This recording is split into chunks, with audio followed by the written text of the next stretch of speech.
Hoy,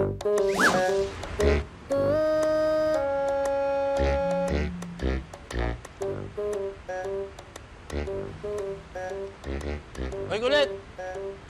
Kumain ka na, masamang pinaghihintay ang grasya. Saglit lang, kulot.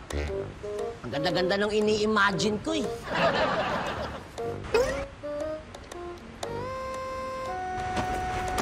Ano naman bang trip yan? Kulot, sa wakas, makakaaho na tayo sa kahirapan.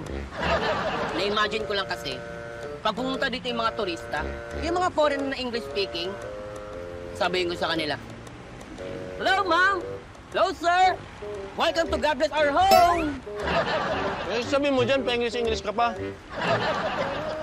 Ganito kasi, nagpatulong ako dun sa Alalay, isa sa mga matalinong nakalungsod sa may tapat.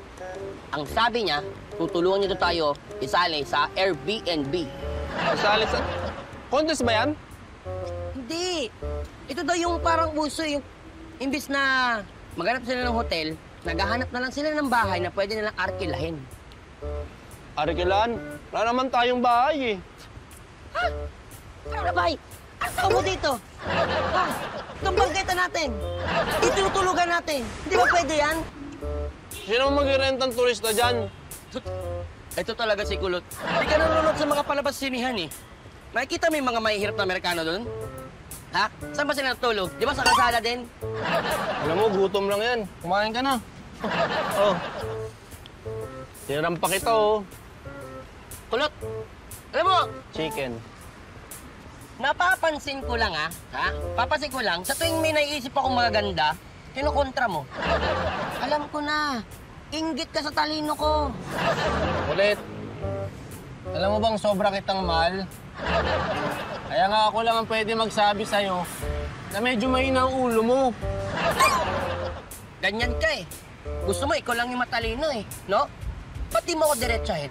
Sabi mo sa akin na, bobo ako. Hindi ka na. Kumain ka na lang. Oh, kailangan ng utak mo na sustansya. Yun, pinagtarampa nga kita. Oh, hindi ka na. Hindi na, kumain ka na. Ano?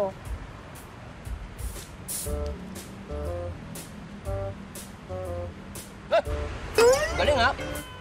Parang susubo ko pa lang. Matalino na ako. Diba? Hindi ka kasi naniniwala sa akin eh. Alam mo, na-imagine ko lang. Uso rin kasi ngayon yung mga glamping. Yung mga yung naglalagay sila ng tent. Na-imagine ko, paano kayo pagbaha?